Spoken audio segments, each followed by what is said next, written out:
Welcome in, have a seat. Kick back and relax, cause it's that time of the week. How's your day? Was it great? Well, it'll get better with Otalku Cafe.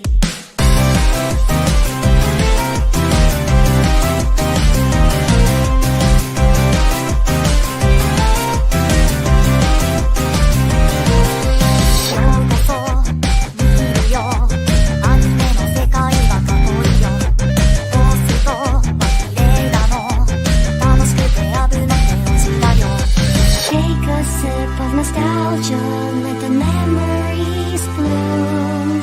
All these stories in my head are gonna make me go boom. Kick back and relax, turn the volume to the max, bob your head until you're dead. Yeah.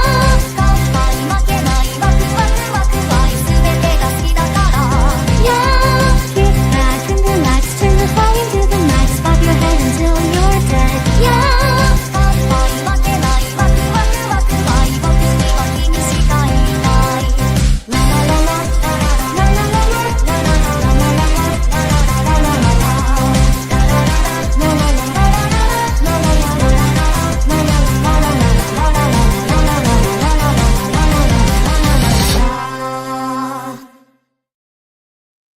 Konbanwa, my friends, and welcome back to another edition of the Otalku Cafe.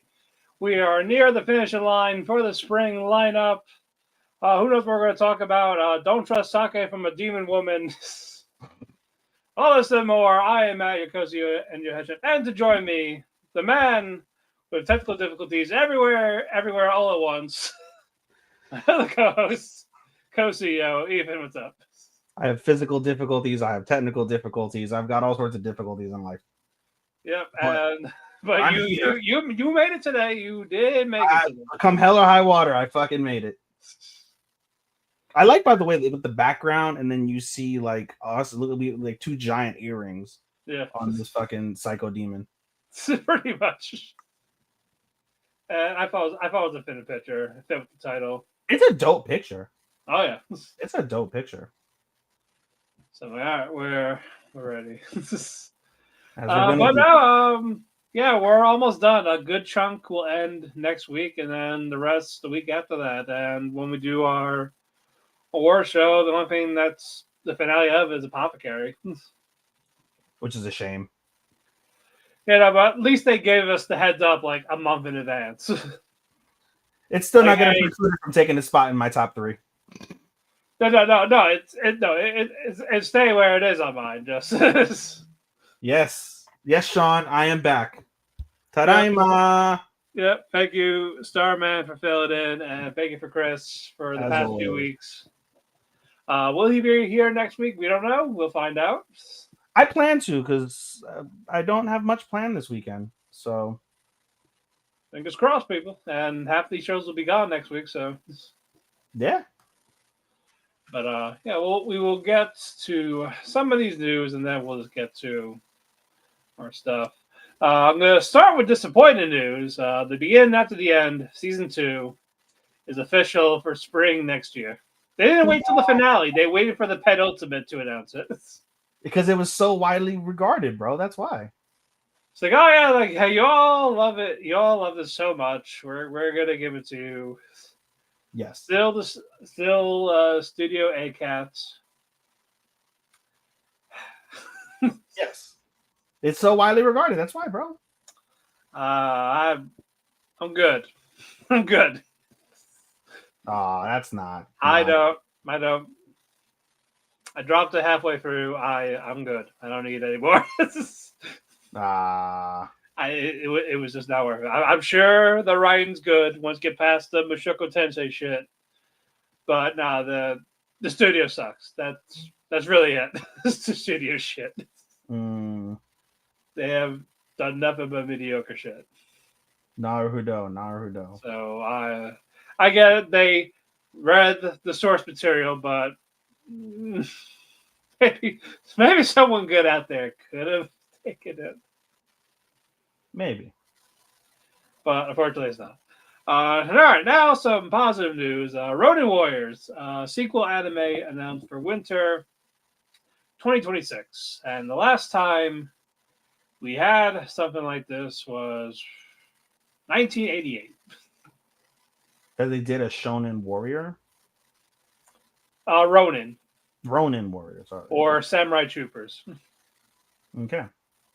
So it's like close to 40-year anniversary, but not quite. But it's good. It's gonna be a good way to start off the 2026 year. So it's a remake. It's an actual sequel. Oh, okay. Yeah, 40. Jesus, I think that probably nearly takes 40 years later, that takes the cake of longest wait for a sequel, eh? right? That puts ReZero season 2 and what's it called? Made in Abyss Oh, season 2. thankfully, a ReZero season 4 is next year. Yes, that is true. We have to wait. We'll have to wait like 3 to 5 years. Holy balls, Batman! Golden Kamuy is getting a spin-off OVA in October. I can't wait. All right. The web manga I Want to End This Love Game is getting a TV anime.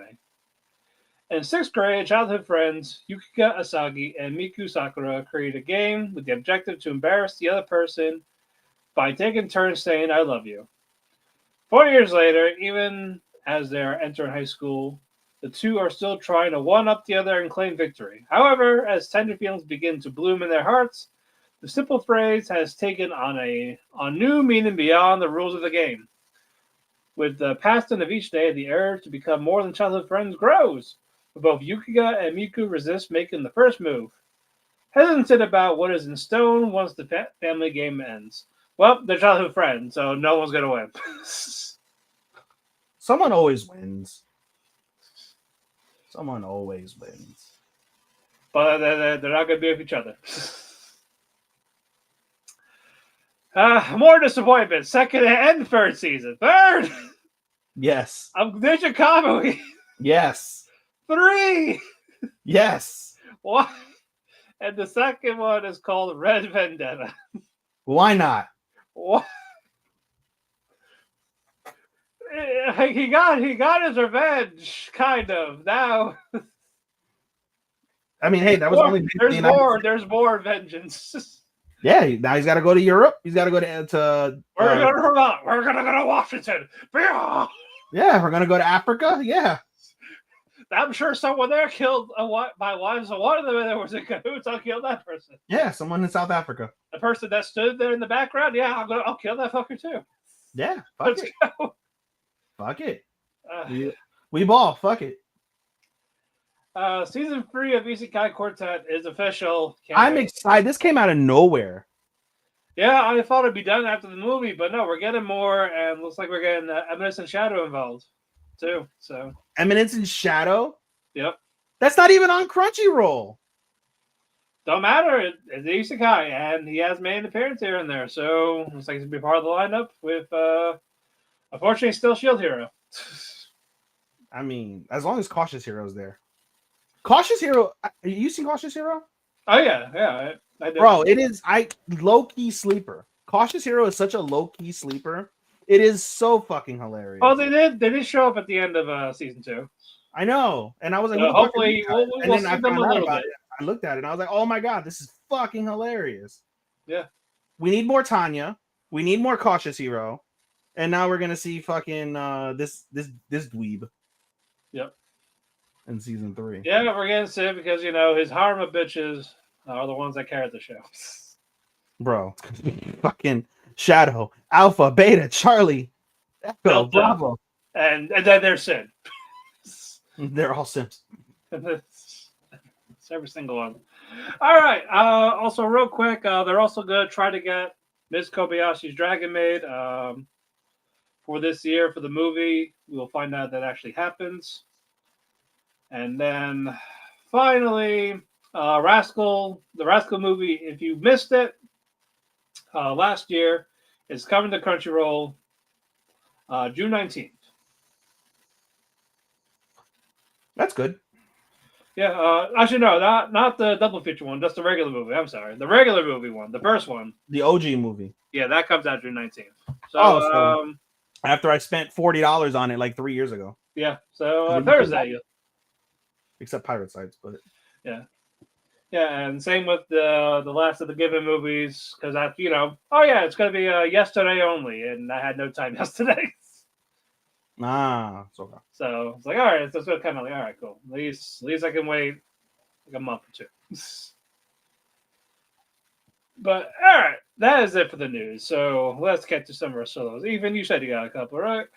yeah, I've got about 3 of them. All right, So for those, I am not caught up on Fire Force. That is the absolute last anime I need to watch. I'm 3 behind on Fire Force. So no update this week on Fire Force from me. The other one I didn't get a chance to watch is Takamine, because for those who are watching Takamine, they've severely delayed the series, and I haven't heard any news of this because of all the censorship and shit. So episode 10 didn't drop for like a week and a half, and then they just dropped episode 11, I think yesterday, with episode 2 of the finale coming tomorrow as we record. Right. So I haven't watched the other 2 episodes because I just haven't been in the mood to watch pervy anime. So those are the 2 that you're not getting a review on this week. I will go with the first one, which is Killing Slimes. I can't wait for this to be over. Like, this is a cute anime when I watched it during season 1, and season 2 is a lot of the same, and I just don't care. I really don't care. Everything kind of focuses this week's episode focuses on Pekora, the demon queen, and she wants Azusa to come to her birthday party. She basically gives everybody in the house gifts as like, hey, just giving you some friendly gifts. And then she's like, oh, I want you to come to my birthday party. And they're like, oh, well, I'll show up. And she's like, no, the girls have you all the time whenever they want. I never get you. I want you to come by yourself. Okay, sure. It's your birthday.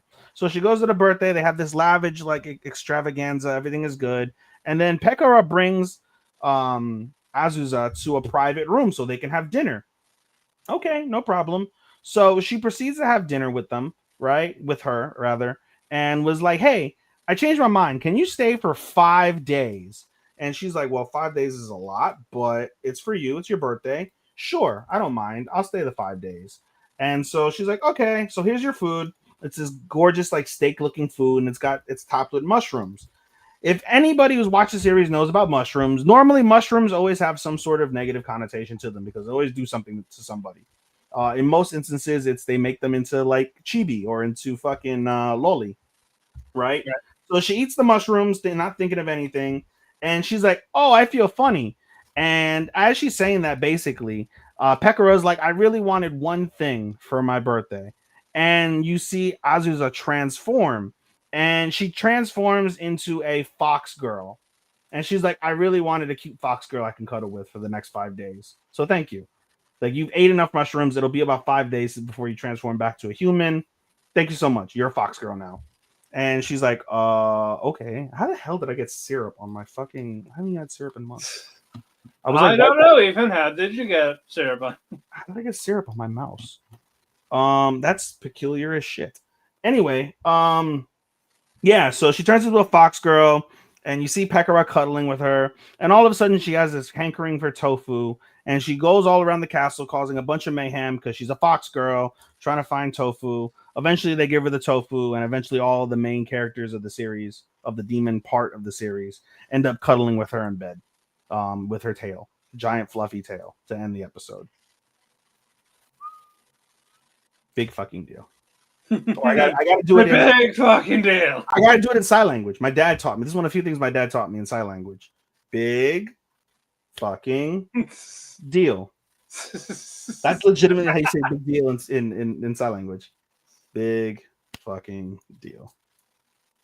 Yeah, anyway. You'll have a hearing impaired girl that tell you this the best decided thing. They'll go big fucking deal. I learned another one too. But bullshit. Get it? Bullshit. Bullshit. So the power that's it. The bullshit. bullshit. Yeah. Oh, you're mocking them bullshit. Fuck you. Yes. So those are 2 things I know in sign language, other than like the middle finger and the thumbs up. Good. Those are the 2 other things I know. Okay. Anyway, so that's that. Moving on. We'll move on to Witch Watch. Witch Watch is pretty solid. Basically, and I got to get the character names because I'm not well versed in it yet. Where the fuck is Witch Watch? I don't see Witch Watch. Here she is. Witch Watch. Nemu. Okay, so basically the episode starts off Kind of in two directions. The first direction is basically we see what's his face? Kanshi. It's a rainy day first off, and they're like, oh, let's go home. Kanshi basically goes after he's trying to find like leads on something, right? On something that's going on. So he ends up saving Keigo. Keigo's getting his ass beat by some bully. And the bully's basically saying, like, oh, we have these candies, right? We eat these candies and it removes our inhibitions. And they basically, like, the guy who gives us this candies, his name is Wolf, and he calls us his dogs, right? The irony's there, but he calls us our dogs. And basically, whenever he summons us, we all gather, da da da da, right? And so, uh, what's his face? Kanshi ends up trying to fight Wolf on behalf of Keigo and gets his ass completely beat. Like he puts up a fight, but he still gets his ass kicked by Keigo. I'm sorry, not by Keigo, by Wolf. And meanwhile, while this is happening, Moi-chan and what's her face, Nico, they go home and we see Nemu pop up directly in front of them, not as a cat, but as herself. And they're like, "Oh, who's this random witch girl?" And Nico doesn't really know of her specifically, but she knows her family when she introduces herself. And basically, Nemu's there not to like fawn over Moi-chan like she's done through most of the season, but as we recall in the previous episode, I don't know if Chris talked about it in the previous episode, but it ends with her after running away, being scared of Nico and Moi. She ends up running into like a forest, weird forest, and she sees who ends up being Wolf and a warlock basically saying like, "Oh, we're gonna capture Nico," and so she comes over to tell them this. And so Nico's or Moy's like, "Thank you so much. We'll keep our eye out. Let's try and find like where they're at." And as we go through the episode, Nemu quickly realizes that she fell through kind of like this weird portal because she's a cat. So it's in a low-lying area with a magical circle, and she was only able to access it because she was a cat. She eventually does find location while she was searching for it, and she ends up teleporting back to that like weird space-time area. So she gets there and she overhears like, "Hey, it's about to pop off," and I'm gonna mute this because never fails. Why is it that they always want to talk when we're recording?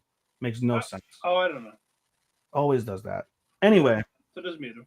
she goes into the space-time area. She overhears we're going to execute our plan. We're going to do it. And as she's trying to run away, she's like, crap, I got to let them know. She gets caught by the warlock, whose name we still don't really have. And she ends up getting put to sleep, right? And she's going to just stay in the space-time continuum. She's put to sleep. That's that. And basically, Moi puts everything together. What's it called? The prophecy that here at the beginning of the year was rain, dogs, and I think drops or something like that, right? And the name of the candy is called Drops. So they put two and two together, like, oh, this is the prophecy. This is really happening. And we see Keigo. Keigo's like, hey, I want to be of use to you. He has a nice sentimental moment where he's like, I don't really have friends. I became a shut-in after I like hurt my ankle in a car accident because I used to be a figure skater. And I have no friends, and so you guys are like my real friends, and I want to be of help to you. So he's like, okay, cool, be of help to us. So he ends up signing up for this website because the only way that you can get the drops is if you sign up on this like super sketchy website and they send you the candy, right? So he signs up for the website, he gets Wolf's contact information, and Wolf's like, oh, they're summoning everybody. It's go time, right? Right. So Nico, a semi-recovered Khan, and Moi and Keigo, they all are running to the spot where the meetup's going to happen. And Keigo peculiarly basically holds Moi back. And basically Moi and him transport using one of those transporter like thingamabobbers, right? That we had mentioned, the time space. And so them two get put in the time space. And that leaves a semi-wounded Khan and Nico out back in the world, like trying to, fight for themselves, basically. We don't see what happens to them for the remainder of the episode, but they're essentially alone. When Keigo comes back, basically we find out that Wolf and the Warlock used Keigo in order to lure Moi by himself. So the Keigo that you saw there wasn't really like in that like sequence when he's like, I don't have friends and everything. That really wasn't the real Keigo. That was like a like transformation of Keigo. And basically who transforms from Keigo is Wolf.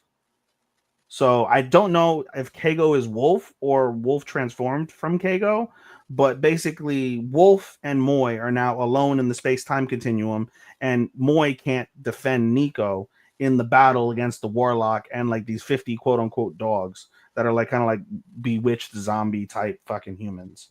And we also find out that as a junior witch, you have like a limiter, a magic limiter put on you, so you can't use your powers against other witches, or you can't use your powers in a negative way until you get the limiter taken off of you. So not only that, Nico's fairly pointless outside of like the most basic of healing magic. Nico's really pointless in this battle. So essentially, it's going to be Khan versus 50 people in the Warlock, unless Moy is able to defeat Wolf in the time space. So pretty interesting developments from that perspective. And then the final anime I have is Boy Girl Friendship. Boy Girl Friendship has picked up pretty considerably, I'd say so.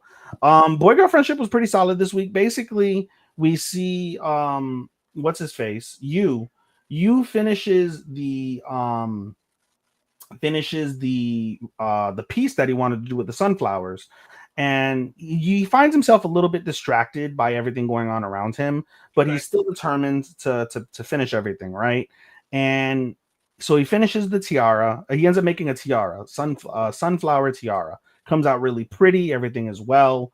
And he basically, while he's doing this, he goes to what's her face, to Himari, and was like, hey, I'm not going to pretend that yesterday didn't happen. So when this entire thing is over with Inamoto's sister and everything, and we got you here, you're going to stay in the countryside with me, like I have something to tell you. Basically he's hinting at confessing. And so as he's talking with Himari's brother's like, hey, I want to see the tiara again. It's such a nice tiara. I want to really revel in it. He's like, oh, you're so silly. He opens the box and he sees the tiara's dead. Like the flowers are dying. So it means that he screwed up somewhere in taking them out before they could be preserved. So they're dying. So he's like, fuck. So his original idea kind of goes to shit. In a few days, he comes up with a makeup idea. It looks pretty solid, not as good as the first one, but pretty solid. Should be enough to pass, right?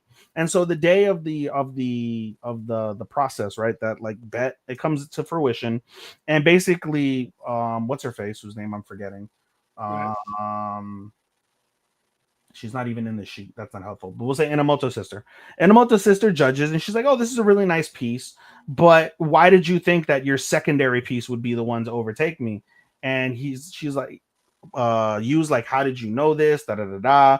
Like, oh, you think that like you could just and she basically goes off on him, like, oh, you can't, like, you think the secondary piece is really gonna matter? Like, like you put all your effort for nothing, you fail, da da da da, whatever. And so he loses the bet.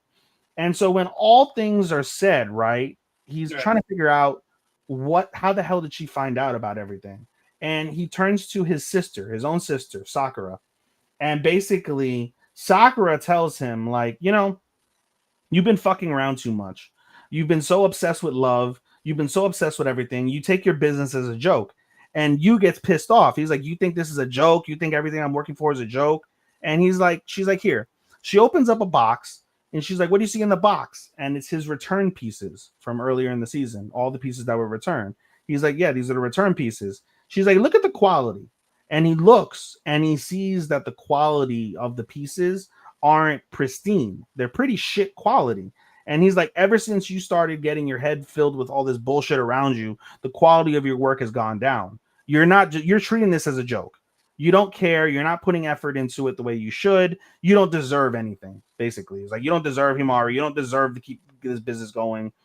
You don't deserve it. And she fucks off, right? So she basically fucked over her brother to teach him a lesson about solid work, which is completely fucked up. That's worst sister of the year. But they lose. Himari now has to go to Tokyo. And the episode ends really nicely. They're taking a walk near the beach and they hold hands for a little bit. And basically the episode ends with Himari questioning Yu on what they're going to do about their relationship moving forward. So more to be had from that perspective.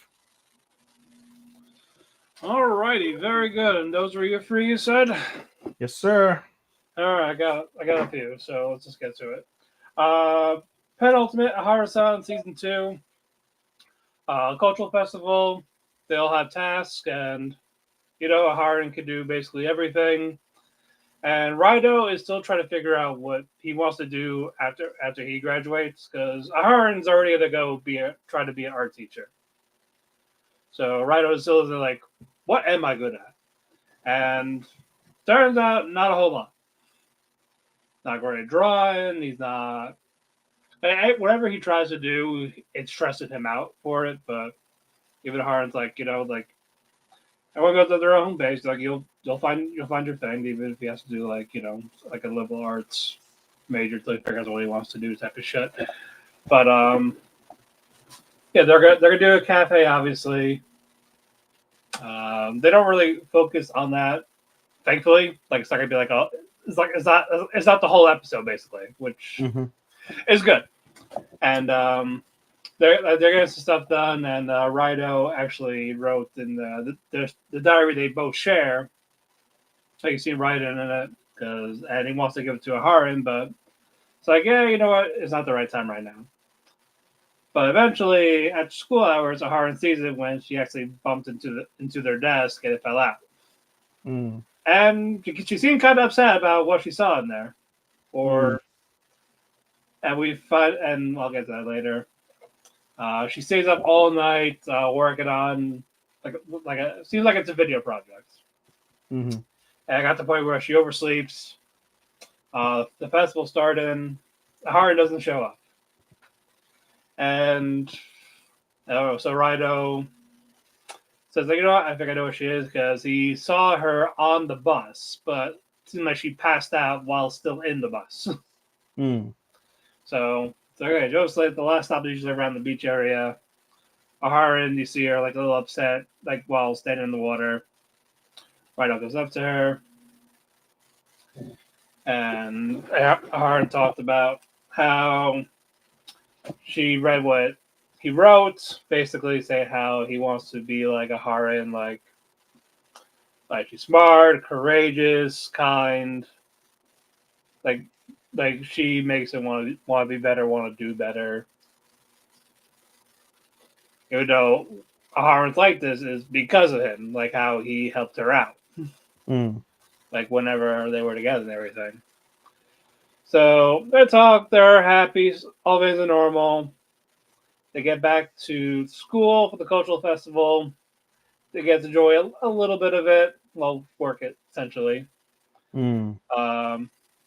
That's nice, but it ends with Aharon showing Raido, Mitsuki, Riku, like all the friends. What she's been working on, it was basically a collage of all precious memories they all share together. Like, yeah, time's gonna pass. We're all gonna go separate ways soon, but these are the moments I enjoy, and we'll all essentially meet up again. That type of thing. Because I'm pretty sure the finale is gonna be the graduation episode. And maybe a time skip. We'll see. But nice stuff. You're not watching Lazarus, right? No. Okay. There's finally a clue to where they can find Skinner, and it's in Pakistan. Asking around the corner. What? Pakistan. Well, same shit, but oh, we like you guys. Don't worry. Come. You guys are our friends too. Yes, everyone's our friend, except for a certain group of people. Yes. Yeah, but so Eliana and Doug get on the plane to go to Pakistan, and Doug notices that Eliana, her face is red, and he's like, "Are you give a fever or anything? Because that's a sign for the drug that's basically going to kill everyone." She's like, "Oh no, oh yeah, I took my temperature, no fever." She's lying. Her wrist shows her fever, temperature of 101 degrees. Uh-oh. Yep. So while that is happening, Hirsch is confronting another group, saying, "Hey, I know you hired someone to put the hit on Axel because he knows too much from being experimented on, so call off the hit because we're trying to save people. They're like, such accusations. No, how about we detain you instead? Mm. So Hirsch is in custody. Christine and Leland, they're waiting around on standby. They don't know everything's going on yet. And Axel, he's being hunted down by this hitman. And the animation for this is cool. It's just a shame it took this long for stuff to happen. And we got like 2 episodes left. So she's gonna die in the season finale, probably. I see her dying. I said probably no. All of humanity could die. But if It's either that or she's gonna die or about to be on the brink of death after they get the cure from him, and then she'll be like magically saved. Well, no, because the whole humanity ends in 5 days, so they have 5 days to find him, and that's when Skinner dies because like he's gonna die first, and now there's no cure. Good luck. So finding him, convincing him to make the cure, and potentially make it if he didn't make it. It's gonna be something. All that in 5 push that days. button. It'll make the cure right now. No, he doesn't want to. Like, maybe you all need to die to start over. Because humanity's corrupted, climate change, all this shit. So you know what? In real life, he's not that far off. I think that's the point that Watanabe is trying to make. He's like, maybe this isn't such a bad idea. It's like you know what? This is humanity's mistake. So let's make this drug to basically kill everyone. But the hitman is trying to fight Axel. He's doing his parkour, dodging for. And this hitman sees a certain necklace that Axel is wearing, and apparently they grew up from the same orphanage. And he's like, "Why do you have that type of thing?" So Axel has a cleaver, while the other guy has a lance. They throw them at each other. Like lance through the side of the gut, and the cleaver got hit on the guy's leg. I think on the leg. I tell you what. After throwing, last week when I didn't do the podcast, Yeah. I went to do axe throwing. Actually, it was the day afterwards. It was the day afterwards. I still need to do that. First off, it's fun. Second off, it's harder than what they make it look like on TV I'm sure. or anywhere else. The amount of times the axe will bounce off and not like touch anything, it's more times than not. You gotta get like a lot of force into it. Yes. No, it's not a lot of force. It's depending on the type of axe. They're still dangerous. You have to sign a waiver. Oh yeah, I'm sure. You have to sign a waiver, because it's a real axe and it's real wood, but it's not like sharpened where you can like immediately chop off your arm. But the point is though, if you throw you might actually hit someone. Yeah, if you throw the axe, and it's in a net and stuff, so you're fine. But if you throw the axe, the likelihood you can dodge it or bounce off is higher than you think. So when you say you threw a cleaver, it's like, well, it depends on the range, but realistically, in theory, you could get away from a cleaver if somebody threw it at you. Right. I'm just saying, it's not impossible. If you can dodge a ball, you can dodge a cleaver. Well, as I said, that was just like they just wanted to kill each other type of thing. So, but Axel's bleeding out, and as the hitman is trying to go after him, you see Christine with the gun, try to shoot him. The hitman goes away. Christine goes to Axel's nearly unconscious body, like to check up on him. But back in Pakistan, Doug and Elena, they're being followed. So Doug's like, you know what? I got it. Like, I don't trust me. I don't plan to die. But you're gonna go find this other hacker and see where Skinner is. So Doug pulls over in that vehicle. Elena's gone, obviously, and they see this. So they run Doug over with the car, and Doug shoots the guy's tire so they can't chase her. So she's in Pakistan. And her fever's kicking in, like she's like panting, like she can't really run. But she finds a truck for the other hacker she was looking for, and as she's like knocked out, she just passed out unconscious. And the girl's just like, "Oh, shit, let's get you up." All right, let's get you up. So I guess they're gonna work together to find Skinner. I guess that's gonna be the penultimate, and I guess the finale is trying to convince him, "Why should I give you all the cure?" So we'll see what happens with that. Next up, I'm the evil lord of the Intergalactic Empire. This is the penultimate for this one as well. Liam is making the comeback after reinforcement showed up. He's slicing and dicing away from these pirates. And it's getting to the point where Goaz is like, you know what? Just get rid of all the henchmen. We're going to escape. Like, I don't care if they die. Let them die. I only care about the people I'm close to. Like, all right, we're going to try to do that. They can't escape. Force field, boom. So Liam gets onto the enemy ship. So it went from a 3% chance of surviving to now 80%. So Liam thinks he's winning. Like, all right, I won. I'm gonna go hunt the stuff. And they see a couple of guards there. Like, oh, don't stop right there. So, like, you cannot pass. And Liam just unsheaths the sword for like a second and closes it. It's like, you guys coming? It's like, what? Like, they're dead. So again, they fall down, decapitated. It's like, we can go now. It's treasure. I want treasure. Fuck you guys. Fuck I'm humans. I'm evil. I want money. I want money and people. Like, yet they all praise him like he's a great guy. He's helping us out. He doesn't want any of us to die, even though he doesn't want to die because I don't want to lose any bad because I want people. Like I want everything. And people die. That means I don't have it. So you cannot die. You know that. I can't argue with that. All right? fairly sound logic. Goaz is trying to retreat, but the guide is like, all right, no, you ain't leaving. So I'm gonna give you power. Like I don't do this for people, but I need you to really beat Lee. So I'm gonna give you your body's gonna get an upgrade. So his skin's like fucking adamantium, indestructible type shit. So okay, now you're gonna go over there and kill him. You're gonna kill that kid right now. And get me that negative energy I want. So Liam, he finds the sword. He's like, all right, oh cool, it's a katana. All right, I'll keep it.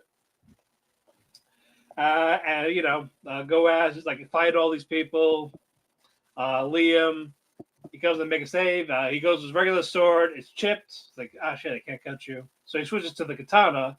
And coincidentally, that one can cut adamantium. So he's slicing Goaz's arm off. While it's regenerating, he's slicing him. Goaz is like begging for his life. He wants mercy. He's like, no, I gotta bring you back for the bounty. I gotta bring you back alive. And they're like, yeah, it's the same reward, dead or alive. Like, oh, all right, I'm gonna kill you. All right, I get to chop your head off. Cool. One less thing to worry about. Yeah. So while Goaz is begging for his life, Liam just kills him. The guy ain't happy. No, you don't say. No, because that's why he brought him. That's why he brought him to this world. Because he gave him the worst parents. He gave him the worst teacher. Massive debt. All this, and he somehow turned it around for everything. Like he actually learned the technique that the sensei was bullshitted. The country's thriving. They're making jobs. He's pretty good after all. Yeah, it's like, no, that's not why I brought you here. So he happens. Yeah, and if he gets fed good energy, it kills the guide. It's like, no, stop, be miserable. You little shit. How dare you? Yeah, all because of an AI made who does thinks of everything, even though AIs are hated here, but Liam's like, fuck these people. Like it's just you and me against the world, essentially. Fuck everyone else. Fun stuff. All right, moving on. And Shirley, they are people of 16 and a half now. Matthew's still dead. I'm upset. His heart attack finally kicked in. So I'm upset. And the Marilla, the other adopted one, she's going blind. That's why Anne gave up her scholarship so she could be with Marcilla because, who's going to take care of her when she's blind? No one. Her brother's dead and no other families. But Gilbert gave up his scholarship to give it to Anne because it's closer to home. So I guess I'll I'll go here. I'll go to the White Sands Academy. It's fine. Mm. Like I like the he likes Anne. Now Anne's like finally friends with Gilbert. It took a while. Right. But now Anne's being a teacher at the school, and so far it's not great so far. Like the kids are just they're not paying attention, they don't respect her. It's like, what do you even do, basically? Mm. So Anne's not ready to be a teacher quite yet. She will be. But yeah, that was really essential. Like just trying to find her footing for like growing up as his teacher. So we'll get more of the college arc, I think, for the second half. Mm. And you know, go marry that Gilbert. Go do it. I think I had two more. Which one do I want to do first? Fuck, they're both so good. That's a good problem to have. I wish I had that problem. It is. Let's do To Be Hero X. We go on to the next character. Her name is Queen. She's the youngest college graduate at 16. Like she's that smart. Mm. During the graduation ceremony, she talked about she wants to be the new Hero X. She wants to change the trust value point system. Mm. You know, something like except for women, because only one woman was ever to be X, and the entire time they've been doing heroes for the past 20 years. You know, people laughed at her, but like, you know what? If I like Walker type of thing, very smart with that agency. It got to the point where that we got another female hero, and I think her name. What is her name? I gotta find it. Hold on. Shut them up there. I think it starts with I'm not sorry. Boa. I'm sorry, Boa. Boa won after beating last year's winner in the finals of this gauntlet thing. That's how they kind of like basically the top like 10 or so heroes, they fight each other at least to the point where the two finalists, you win, you become X. You're number one. Mm. So Boa has it, and the agency's like, all right, cool. Boa, you won. So next year you're gonna drop it to Queen, like we said. And Queen's like, no, don't do that. No, I actually want to win it fair. And Boa's just like, no, fuck you, type of thing. Like I'm not your pawn, type of bullshit. Mm. So Boa's getting pissed off about it. She's Queen talking to Lucky Cyan. And it's like, oh, Cyan's gonna give her good luck. She's gonna win. I mean, she's gonna cheat, basically. Doesn't happen. Does not happen. And I want to get to what I really liked, which is pretty much at the end of it, because the finals were gonna be Boa and Queen as they fought. Queen made it to the finals. It's like Boa lost, and here's this guy. We don't know his name. White suit, white hair, glasses. He looks happy. They're getting ready to fight. It's over. He snapped his finger, all of a sudden you see Queen on the ground. Like, what happened? This guy out of nowhere, not in the hero registry either. He beat everybody. He's now X. And that's what we're going to call him because we don't know his name. So he is Hero X. He's Hero X, yeah. Yep. And the ratings are like, what the fuck? Like, who is he? He's Hero X, bro. So I was like, what does he do? What's his power? We don't know his power. That's why I love the mystery of that. It's like, you still know nothing. We finally see him after 11 episodes, and we know nothing about this guy. It's fucking, he just shows up, snaps his finger, he wins, leaves. Sounds like a good time to me. So, like, the guy, like, you know, he's in this building, like, he's in the top building right now. I'm pretty sure he moved in. So they go there, and, like, the top floor is, like, empty. So it's like, okay, where is he? You said he moved in. He in here. So, I think it's like a time or dimensional manipulation for X. Like, that's his power. But how they're like freaking show is OP as fuck. But it's funny, in the trailer, like, months ago, you see X in action. So I watched that clip because I never saw the trailer. Like, this guy's fucking cool. It's like, all right. So I'm intrigued to see where it goes. The first half ends Sunday. Well, it's still a 2-core, but it's like I'm so intrigued by all that. I like Queen. Fucking Boa, I can give or take her. Mm. When Boa is just basically she's just gorgeous and muscular and badass. That's it. That was all she has. Like one of the powers that she fucking had. Right. But so no, I'm like, heck, like okay, so we still got cliffhangers from like the first two arcs of what happened. We still don't get those answers yet. I feel like they're gonna happen soon though. We'll finally get those answers now that X is in the picture. We'll have to see everything go to current timeline. And all right, now finally Gundam G-Quux. Yeah, me and Sean just mentioned it. Like it's such a really good fucking episode. Yeah, you fanboyed over it. Oh yeah, Machu sees Neon. They are fighting. Dad realizes that, like, oh shit, it's you. Basically, well, I guess we're gonna have to fight now. Essentially, they were both looking for Shuji, who basically disappeared.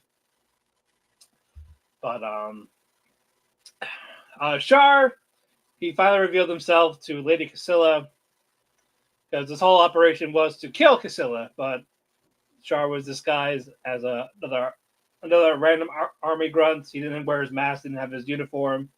His wore a regular standard outfit. Mm. So while Casilla was about to kill Char, because she's trying to convince him, like, get rid of the new types, just join me, forget all this happened, hail Zeon, basically. Mm. He's just like, no. So as she's about to shoot, Machu, she kind of got in the middle of it, got in the way, and you see the wall crack as Neon and her Gundam. So Machu and Char escape, and then Casilla is like yelling at Neon. We'll get to that in a bit. Mm-hmm. But for Char, why he's doing here, he's what's that rose called? Hold on. Basically, the rose that's in the compartment, other timeline Lala, he's there to kill it, and Machu's like, no, I can't have you kill it. Mm. So like, so you're gonna have to, so like, then Char's like, well, then you're just gonna have to stop me, basically. Mm-hmm. So Char gets in the Red Gundam. He's gonna go because in the original Gundam, Lala is the love interest of both Char and Amuro Ray, and Lala does die in the original Gundam. In this one, she is alive in this parallel universe. So, but to get these parallel worlds, like to get restored, like this one has to die. The two cannot be in the same one. Mm. So, like it has to happen. And as Casilla was about to kill Machu when she came back into that room, Neon shot her. Neon shot Lady Casilla. She ain't dead yet. I was like, what the fuck? But she's like, I gotta leave. Sorry. And we got this next like Calamity Nova type of thing. That's the energy between the two worlds. It's coming soon, but it's coming from the other side, not the side that they're on right now. Mm. But as Char was about to land a blow on this thing, Machu gets in her G-Quest Gundam, blocks Char from doing what he's gonna do, and we see the spirit of Shuji. And it's like, I can't have you do that type of thing. Like, I know it's for Lala to protect her type of thing. Mm-hmm. And you see a light, and you see the original Gundam. I think that's Amuro Ray. That's Amuro Ray's Gundam. We finally get to see it. I don't know if we're going to actually see Amuro, or is it just going to be the original Mobile Suit Gundam? Either way, that ending just made me happy. And it does confirm next week is the last one. So, like, all right. Because usually Gundams are like more than 20. This one is just a straight up 12. Right. So, like, damn. All right. Like, but given the context of what's going on in this story, it does make sense. Right. So, as long as they wrap it up nicely, I'm all for it. Mm. And that is it for me. That is it. That is my. You know what I realized as we What? were talking, and while we were talking and listening, I was also doing some of my awards that I haven't done yet. Yeah. I also realized for slimes, I gave you the episode 10 review, not the episode 11 review. That's fine. So really quickly, okay. Really quickly for slimes, it all centers around, when it's all said and done, Basically the goddess that just moved into town, right, of marriage, has opposition with the main goddess that gave Azusa her powers, and then that main goddess has a problem with another goddess that basically is like she's all pissed off at her like value card, like praise card or virtue card or whatever the fuck it's called. And so they end up getting into a battle. Two goddesses get into a battle. And the main gist of it, which this is the nicest part of the season. That's why I was like, oh yeah, why didn't I talk about this? This is the best part of the season. Azusa, keep in mind the show. I've been killing slimes for 300 years and I've maxed out my power level. That's the name of the show. In the penultimate episode of season 2, Azusa has ranked up again. She is now God tier. She is no longer max level. She is beyond max level. She gained God tier status and is able to defeat a goddess. Yeah. And that's the biggest summarization of the show. So that was worth going back 2 seconds to say. Very good. All right, we got 9 shows to go. Let's go. Let's start with Zatsutabi. I feel like last week should have been the finale, and the arc that's going on right now should have been like before.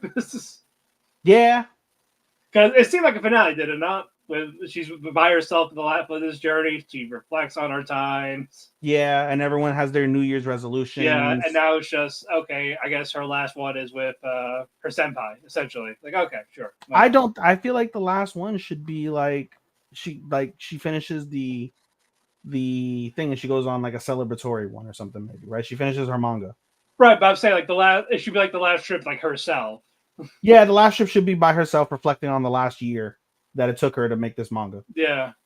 So I'm like, yeah, maybe the order's weird, but we'll see what happens. Chica takes Fuyune to where were they for this one? I don't remember the place. I do remember the reason why I was so happy about this episode is because of the fact that they brought up the sunrise train. So a quick thing, a guilty pleasure of mine when I'm trying to unwind is I love looking at this YouTube channel called Solo Travel. It's basically an ASMR travel channel. Like for the majority of it, bless you, is in Japan. And this guy doesn't speak. He has funny dubs. And it's basically him doing all sorts of like traveling in Japan for food or scenery. And I've seen at least 2 or 3 videos of his and others of them taking the sunrise train. Everything you see in this episode regarding the sunrise train, from the filming of the decoupling, which is a huge thing in Japan. When trains fuck and unfuck, like it's a huge thing. People will gather on the trains, they'll take videos, they'll clap when it's done, right? It's a huge thing for some reason. So you see that the way that everything is laid out, it is exactly like you would see in the summarization videos. So I was really like, oh, this is really nice, especially having like a connotation to it. The price range was actually a little bit less than what it normally is. It's somewhere in the high 20s. They quoted it in the low 20s in Japan, but this is like a $300 like overnight train trip, basically. Yeah, it's a 12-hour train ride. It's also to Izumo. Yes. But it's Fuya Chica and and Fuya, she's not her energetic self, and we find out why in a bit. Because of fucking what's her name? Riri. It's because of Riri. Riri, yeah. For the stupidest thing. The stupidest thing. Indeed. Yeah, all for cream stew. Cream stew. Because one believes cream should not go in a stew. And then fucking Fuyu's like, all right, I'm breaking up with you. I'm basically not friends with you anymore. And then Riri's just like, okay. Cool Even though story, she's drunk. Like, yeah, all right, like you'll be back. Cool story, bro. Yeah, I was like, all right. Yeah, and then fucking Chica's just like, yeah, that sounds like her. Okay. But they go on this bus. And they're trying to go to their next destination, but because they're run to the bus, they were going to be late. What was it? Was it for like a shrine or? Just their next destination. Yeah, but unfortunately, they got on the wrong bus, and their parents were like, "Well, we're gonna go where it takes us. Go with Christ, I guess." And Fuyuni is freaking out, and fucking old girl's just like, "Yay, adventure!" Yeah, Chica's just like, "I'm used to this shit." Does this count as an adventure anime? It is. Okay. You're exploring Japan. You're adventuring throughout different cities of Japan. I don't know what's a lot of mine are as I'm going through my awards. Yeah, I don't know what qualifies. it's like it's adventure slice of life. I knew it was slice of life. Yeah, Okay. yeah, those are the only two for it. It's basically, hey, you want fish? You want to know a hot tub? Watch this. You want to know the hot springs? It's just shrines. Here you go. Watch. This is a perfect summarization of things to do in Japan. Easily. Yeah, if you're going to Japan, definitely watch it. For sure. If you have any inclination to want to do something other than the tourist loop, just Tokyo, Kyoto, or Osaka. yeah, do this. Watch this show. Yeah, and this is like one of the second least populated, one of the most chill parts of the country. The 3 shows you need to watch is this, Hokkaido Gals, and Okinawa Girls. Pretty much, yeah. Those are the 3 you need to. If you care about Okinawa, watch that one. If you care about Hokkaido, watch that one. If you care about the rest of Japan, watch Zatsutagi. Yeah. No Shuji family children. We'll cover that with the finale next week. Yes. We just didn't have time, so. All right. Next up, Summer Pockets. We're back. I didn't give a fuck until the last 30 seconds. Yeah, that's why I said just watch. You should have told me just skip the last 30 seconds. Not dead. The next girl, not a dead one. Ao, the big tit, the big ass, shaved ice on the ass. That one. You guys remember her? Like 10 episodes ago. You know what's hilarious? So when the episode first dropped with that shot of her like changing, my perverted ass took a picture on my phone of it.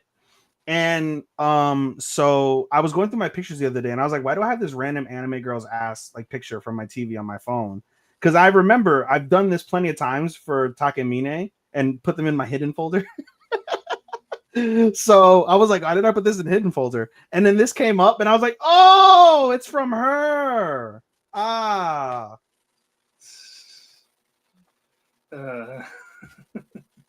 Yes. Again, the same shot, verbatim. It is. Yeah. Half this episode is just rehash of everything they did. Yeah, but in the perspective of Ao and Umi. And she kind of gave a spoiler, fucking Umi's calling Hyrie dad. I'm like, wow, okay, just say that's your dad. Okay, fuck. So who's the mom? Which of the dead girls is the mom? Which one of the ghosts is the girl? Is the mom? And fucking Ao is a closet perv. That's why she's the best girl so far. Yeah, but I still like Kimone. That was the first one, right? Yeah, the one with the suitcase. Yeah. I still like her. Yeah, she was solid. Yeah, but she's dead. This one's not. Well, it's ghost fuckers. I want to fuck a ghost. Not Ghost Hunter, Ghost Fucker. It's Ghost Fuckers, yeah. Best show ever. Who are you gonna call? Ghost Fuckers. Exactly. Yeah. There's a ghost, you just gotta fuck it. You don't even know, just fuck it. And all of a sudden, in this one, Umi cannot make fried rice to save her life. She put sugar instead of salt. Yeah, she was fine 10 episodes ago making the shit. Now in this one, all of a sudden, she can't cook it. Did the wrong butterfly go in her body? The one that can't cook. Yeah, I guess. I don't know. I don't know their deal. Mugu? No, and the answer's just like, well, I'm still carrying the same boxes. You can go away. I don't need you yet. I'm still carrying that one box. Matt, all I'm hearing right now is womp, womp, womp, womp. Yeah, that's all it is. Womp, womp, womp, womp, womp. Yeah, and I was basically, I'm the Shrine Maiden. I do this at night. And don't go there at night. I'll kill you. I'll kill your family. No one's allowed. No one's allowed. I'll kill your family. Yeah. I have no family. Well, Hyra's like, well, joke's on you. Grandma's dead. So nighttime comes. You have to see an owl in like a day. And sees a light by the trees. He goes there. Sees her in this cute little yukata, whatever she's wearing. And he sees these butterflies. And he snaps on the twig. Like, oh, who goes there? And then Hyra's like, what's with those? Like, oh, you can see them. So I guess she's the guardian of the island. I don't know. But that's Umi. Umi's the fucking the other realm. Yeah. But I guess I was like the one at the living realm, while Umi's the dead realm.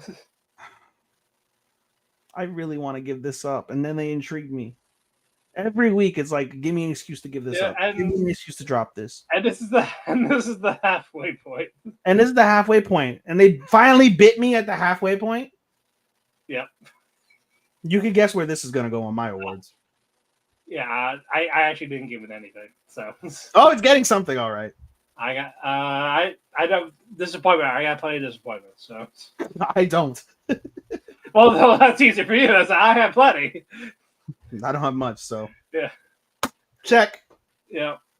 All right. Next up, Rocky's Ladies Modesty. Back to our lesbian band camp. They just need to fuck. They need to fuck. They all do behind closed doors. Have an orgy. While Arisu just films it all. This is female given without the fucking. And I haven't even seen Given, and I understand that. It's female given without the fucking. I know. Shariah is teaching Lily some, a little bit guitar more. Like, hey, you're sucking, do this, get some oomph in it. Flick it like you're flicking the bean, damn it. Come on. Like, yes. Basically. No remorse. Like you want a tunnel wash Ota? You better play that guitar very good. That's my ex. You're gooning over. Only she can verbally abuse me. Yes. But fucking Tina, all of a sudden, after Shirai's like, hey, you still suck. But you were able to get out of it. So I guess you did okay. So Tina's like, are you actually a nice one? Like, what? No. You still suck. No, you did shit. I'm just. You're less shit than before, but you're still shit. I was like, nah, Shirai's a nice girl. She's the Gordon Ramsay of fucking band playing, apparently. Yeah, like, I'm gonna belittle you, but I'm gonna pull you to the side of the other room. Like, what's going on? What's wrong with you? You stressed? You need some bean flicking? Yes. I'll tell you how Otaha does it when she does the drums, but you don't know where that guitar pick's been. Yeah. But the second half of this is basically Lilisa bumping to Yaoi. Not the kind of anime. No, not the boys' love. This is a girls only Christian school. Damn it, quote unquote Christian. Yes, basically the former noble maiden. Yes. Yeah, she wants Lisa to show her around. Basically, don't you have the meeting? Like, oh yeah, I don't care for me. Fuck them. Fuck that meeting. Yeah, I was really good at the harp. Like you're like, oh, this all takes me back. Well, we found out. Goes to the dean's office. Like, oh yeah, Lisa, why are you here? Basically, she wants to listen on how can she be the next noble maiden. Basically, be yourself. Essentially. But we go. She takes her back to the car. It's like, well, I hope you maybe next time you visit, you can play the harp. Oh, darling, I gave that up. Fuck that harp. Like, why? But that said it's not ladylike. So what about the guitar? Yeah, I want that one about the guitar. Besides, it's just a phase. You just do it for fun. Just don't have too much fun. Yeah. It's like flicking the bean. Have fun. Just don't do too much. Yeah. And then Liz is just like, this fucking whore. This fucking cup. I'll show you. So she storms off, grabs up to her by the wrist, angry. She pulls her to the chair. No, I'm kidding. No, she just grabs the guitar and actually plays more aggressive. Like, oh shit, this is good. Like, I just want to say, fuck you. Ultimate bean flicking. So Otaha, she made a mess on the floor, gushing. Yeah. Clean up on aisle 5. Waterfall. Yep. And then this episode ends with essentially the gay version, the boy band of them. I didn't see this. Whoa. The boy band. Yeah, basically they got a call from the person that ran the Battle of the Bands. Yeah. Like, hey, we're crowd, weird turnout, you didn't get any applause, but they want to see you again. You Was want this an after credit? Yeah. I didn't see the after credit. Yeah, it's like, so how about it? You guys want to perform again? And on like the other side of someone's limo, you see four boys. It's like, we're gonna rule this up. I guess none of the ballad bands are just like, we'll show whoever else is involved. Like we're the main band. Women belong in the kitchen. Men belong on stage. These are the only men we've seen in this whole show outside of the orchestra, like one of the earlier ones, And like a brief glimpse of her dead father. or the one that he just skipped. Or we out. presume he's dead. Maybe he's fucking. He just left. Like, you know what? Fuck this. Fuck your crazy mother. For real. Because maybe the mother's a bitch and she cheated on him. I don't know. I need to know what the fuck happens. I don't think we'll find out. I probably not, but god damn it, I would love to. All right, moving on. Vigilante. Solid.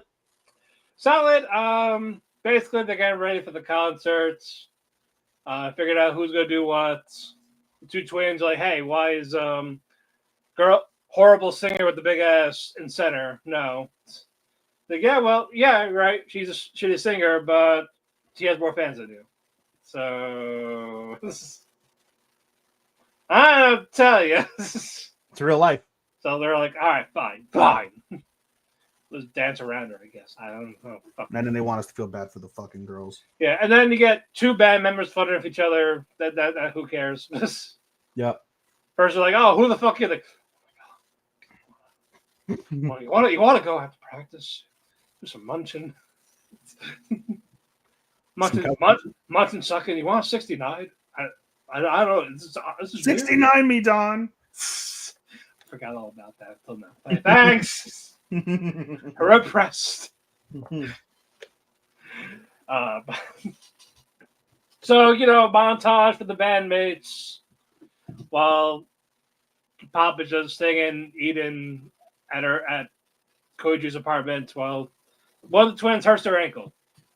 Womp, womp, womp. Womp, womp. So Pop just goes, you know what? How about you guys be center? You guys, you don't have to dance much. I'll just pop. Booty pop. Pop in the air. Like, that's fine. I'll be in the back. It's cool. It's fine. No, let's put the cripple girl in the front instead. Yeah, exactly. While it's going on, Midnight comes in. I forgot she's dead. She's still dead. Oh, that's right. She did die, didn't she? Yeah, she is dead. So Coach is like, oh man, hey Pop, be like her, be sexy like her, and just eats a fucking punch in the ribs. Yeah. So all you gotta do is smile. I want to know who's the baby they made. What, Koichi and Pop? Yeah. I don't think they got together at the end. You don't think so? No. Does Koichi get with Senpai? I don't know. I think Chris said Koichi studies abroad in America to be a hero. While all like earlier seasons happen. That's so random. Yeah, well, I don't know. I guess the other girl put in a good word for him. I don't know. Who knows? Who knows when that's gonna happen? Aizawa is fighting one of the queens. Another mixed match. Neck, patty whack, give a dog a bone. And Knuckle Duster finds his daughter. Yes. I was like, all right, like found you, like you're coming home. Like, I don't know who, dad, mom, who's a family? What's a family? So Knuckles was like, oh, well, how about I tase you? With family like that, who needs friends? Yep. So like, how about I just tase you, knock you out, and drag your ass back? They're fighting back and forth, and then fucking stuns her. Knuckle Duster's ready to fight. He's ready to throw hands. Bro, needs to beat the shit out of his daughter. Someone should put that on Twitter and be like, this is what happens when you don't hit your child. This bitch. Yeah. Yeah, be like Knuckle Duster, people. Be like Knuckle Ducker. Knuckle Ducker. What the fuck? Knuckle Ducker. Knuckle Duster. Yes. I was waiting for all of them to show up and just fuck everything up. Shame. Yeah. Shame it didn't happen yet. I know. Yeah, we got 2 more of this. I didn't like the first half. Second half was better. I'm gonna be honest with you, Matt. Before we continue, Yeah. I'm looking at my top 13. I don't give a rat's ass about anything other than my top 5. I don't give a fuck about any of these shows. I care about my 7, and that's the ones that are gonna be my year anyway, because 7 from the season. Witch Watch and Demon King that I can't put on here would have easily made into fucking 6 and 7 easily. I don't even think Demon Sword. Honestly, with Demon Hunter, if it did finish here, it would probably be at like 8, maybe It's 7. It's It fell off with it's some of these 7. episodes. It's 7. I would put Like, Witch Watch. it had the best premiere. A at few 6. episodes were good, but the rest are like, I just didn't care. Nah, I would put Witch Watch at 6 because it's so fucking funny, and I would put Demon Hunter at 7. Yeah. And then my top 5 is And would have been in my top 5. Same with Hero X, but they're carrying over. I don't give a fuck about any of my shows, dude. This is honest to God, looking at this 13, this is the least invigorated I've been in a 13, maybe in the history of us doing this show over 4 years. I don't give a fuck about any of my shows up until We did miss our 4-year anniversary. Yes, we did. Happy anniversary. Happy anniversary, TT. Yeah, because I was away. I was unavailable. Yeah. So happy 4 years, people. Happy 4 years. We're like old married couple now at this stage. Forget the anniversary. Don't do nothing for it. Yeah, it's like you know who we are. You know where we are. You probably don't even know this is 4 years, people. We made it through a whole pregnancy, or not pregnancy. Fuck am I saying? A whole presidency together. We did. We made it through a whole president. 2 presidents, a whole presidency. Yeah. Here's to another one, buddy. Yeah, here's to another one. Anyway, moving on. Let's do Shoshimin. A show I give a shit about. Yeah, I'll let you talk about this one. So you were excited, so I'll let you take this one away. Shoshimin was incredible. Basically, we continue to see the fucking bitchy nurse. This nurse has been bitchy this whole time. And while we see the bitchy nurse continue to kind of act out, we get more flashbacks of what happens at the end of like the last time this happened with the last time this happened with his name Hayaka or whatever his name. Imagine this was the nurse. Huh? Imagine this was the nurse that just runs these kids over and just makes them suffer at the hospital. Dude, I mean after this, how can it not be the fucking nurse? Yeah. I'm thinking it just runs them over like. I guess we'll take care of you. But yeah, no. With what's his name? Let me find out the fucking names. Which one? Kengo or no. The guy that he's been Hisaka. There we go. I got it. Okay. All right. So we basically see the culmination of what happened earlier when they were in the end of middle school with Hisaka, and when it's all said and done during this episode, you see what's his dick? Jogoro. Kobatsu. You see him basically talk to who he ends up presuming is the driver of the attack. And soon after he has this conversation, he reveals everything to him of what he's found out. We see an article that the driver was arrested for hit and run. So the mystery is basically solved. And at the end of it, we see him try to greet Hisaka. And Hisaka is like, fuck this guy. And it kind of makes Jogoro sad. And at the end of the school day, he asked to speak to Jogoro, and he's like, I spoke to your dad, or who I presumed was your dad, and tells him all the stuff that happened. And he's like, wow. He's like, I told you one thing and you went and did all this. And he's like, yeah. He's like really happy and excited. Hisaka proceeds to slap him in the face and says, you're so annoying. And that's how that ends. That sequence ends. But before that, I should say, before he figures that out, we also see a key piece. And that is when they go to the school, they end up they find with all the snooping that they do, they discover that the person Hisaka was with was a high schooler. And her friends, when they were talking to a couple of the high school friends, were saying, oh, it's Emmy from nursing. And so that's interesting. Basically, we learn a couple things after this sequence that happens, right? Kobato wakes up and he keeps reading the notes that Osanai gives him. And one of the notes is give the plant some water. He gives her a dying plant. He's like, give the plant some water, and he does give the water that he's been given, which was interesting. And he basically is kind of awake, and Osanai comes to check on him, and he's awake. And they start talking, and we actually get for the first time a heartfelt moment with Osanai. Osanai actually gives up like her feelings and was like, "I'm so grateful that you're alive. I thank you so much for making I'm sure." a little upset that she's still not a manipulator. You, Like, so you don't believe her. It was just that one time in season 1 that like all of a sudden change of hearts, I guess. I mean, trauma will. Or she's still lying. I mean, bro, trauma can change a person. You know. Yeah. And life altering experiences can change a person. She almost died twice. Yeah. So this happened twice. Yeah.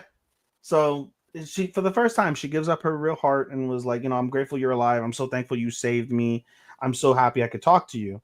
And then basically, Kobato's like, how did you know I was being drugged from the water? And we find out that the box, throughout the episodes, we see Kobato eating chocolates from a box as he reads the notes. Yeah. Well, Osanai went and put a fucking tape recorder in a false bottom in the box and basically has been recording the like conversations that he's been having. Yeah, and she was able to do after dinner, when he drinks water, he falls asleep. And it's been a long time since he's been in the hospital. He should have gotten out by now. Yeah. So she's deducing that somebody's doing something to him to keep him in the hospital. And over the last couple episodes, he's been saying like, oh, when can I go? When can I go? I want to go out. And the nurse is like, well, why do you want to go out? And we're like, oh, they want me to help with the police investigation when we're done. And you see the nurse acting funny. So he asks Osanai, he's like, hey, do me a favor. Can you take me to the bathroom? And she takes him to the quickest way to the bathroom. And he notices a nurse at the nursing station. He's never seen this nurse before, but notices that the nurse is wearing something specific. Interesting. They return to the room, and we see a figure in a hood with a kind of like a mask, and it's the nurse. And basically, we get our confirmation of the mystery in that room. Osanai and Kobato are very cautious as we see the creepy nurse there. The nurse has some excuses for things, but basically they deduce that the nurse has been drugging Kobato and hitting him in the leg, so his leg doesn't heal as thoroughly throughout this process, because the nurse doesn't want Kobato to go and reveal what he knows. And we find out the nurse is Hisaka's girl, who he was with before, Emmy. And the episode ends very dramatically as basically she's cornered. She doesn't know what to do. Osanai looks at her hand and she's like, why are you hiding your hand? And she pulls out a fucking axe, a pickaxe from her back. Jesus Christ. And swings it at them.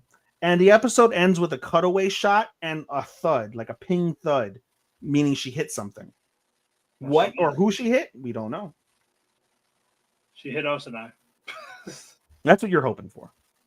Look, we'll see what happens, but I'm just like... This was an incredible episode. This is the best episode they've produced of the series. Yeah, but this could be our closer, but we're going to wait for that finale. No, that's fine. This is a good... I'm just saying, though, for the people. We probably would have done this as our closer if we weren't saving it. Oh, yeah, for next week. Yeah. Watch it be anticlimactic. I don't care, bro. This is still this bumped up a little bit for me. So this is deep in the 10. That's all I'll say. This is deep in that bitch. Exactly. Moving on. I forgot to say, by the way, the name tag is what she was missing. She never wore her name tag. Oh, okay, that's right. She never wore her name tag when she was with Kobato because she didn't want Kobato to see her name. Yep. Emiko. Yeah. Emiko Hisaka, which means she probably married Hisaka. Mm-hmm. He's like, yeah, hey, you want to kill my old friend? So this is revenge plot times like 1,000. Yeah. They waited the long game, the long-term storytelling. This is kind of erased like in a way, don't you think? Not as good, but a little. A little erased. I get what you mean. Yeah. Yeah. But now we get to Apothecary because damn, This was a great episode too. this is like these last ones we're going to talk about are like, yeah, these are really good. Now we're getting into the top 5 of the season for the majority of us. Yeah. But then we let the Mamo question Lulan, like, who the fuck are you, basically? It's like, what do you want? Why are you doing everything? Yep. And basically fix past mistakes. And the only way she feels like she can forgive herself is if she destroys the stronghold. Because she knows her mom's a lost cause. And she knows everyone's going to die anyway, so. Yeah, so I may as well do it. And Lulan's already content on she's not coming back. Yep. And Mama's just kind of like, in her head's like, why do I care for her? Like, she can go, die, but I'm selfish. I'm like, wow, she's actually cared about people. Like, wow, grow for her. Oh, character development. Yeah, it took like 50 episodes. Yeah, because she's been alone, like, as a kid. I was like, now I actually kind of have friends. Yeah. Not only that, she recognizes her plight. Like, she literally aborted her babies. Yeah. Like, she fucked the Emperor and was like, nope, don't want to fucking deal with this. Pop. Yep. So Mad Mom doesn't want her to go, but Luan's like, like, give me a hairpin. If I see you again, I will give it back. Or I'll sell it. Whatever comes first. It's fine. Yeah. Matt was like, Jinchi won't care. Well, he'll care, but I'm gonna fuck him anyway. You gotta go frog season. It's inevitable. It is inevitable. Especially after what happens in a little bit. But Lulan goes to her mom's room, smacks a bitch, tells her dad, hey, want to forgive yourself? Do the right thing. She smacked the boy's mom. Yeah. That got fucking killed. I was surprised they didn't do the revival. It seems like they're not going to do that now. They're buried now. They're buried. Yeah, they're just dead. Yeah, there's like, hey, bury the body. Yeah, well, the guy's like, hey, bury the bodies because they're not going to give a shit about them. So I'm not even going to lie, dude. The first thing I thought of when I saw the children dead, it's going to sound really dark, but it's so apropos, is Joseph Goebbels. When Joseph Goebbels went and killed his 6 children with cyanide before he and his wife killed themselves before the end of the war. All right. After Hitler died. Yeah. It's the exact same thing. They killed the 6 children. And there's like 5 of them. I think there's 5 children. So they killed the 5 children with poisoning, and then they're going off to die. Yep. But now Lulan smacked the bitch, told the mom, like daughter, what are you doing? Why are you being expressive? Why are you not Dalai? Like, nah, it's over. Like, screw this, screw you. I blew up your gunpowder areas. Yep. And there's an avalanche. That was by lock-in, but yeah, that was by lock-on. But the avalanche, there's no weapons. You have no gunpowder, and really nowhere to escape. Yeah, Dad, be useful for once. Yeah, so Dad, be useful for once, and the mom's gonna go down with the ship. She gonna die. She gonna go have her men fight for her. Good. Yep. Also, Jinshi in that armor, bam. He was ready for battle.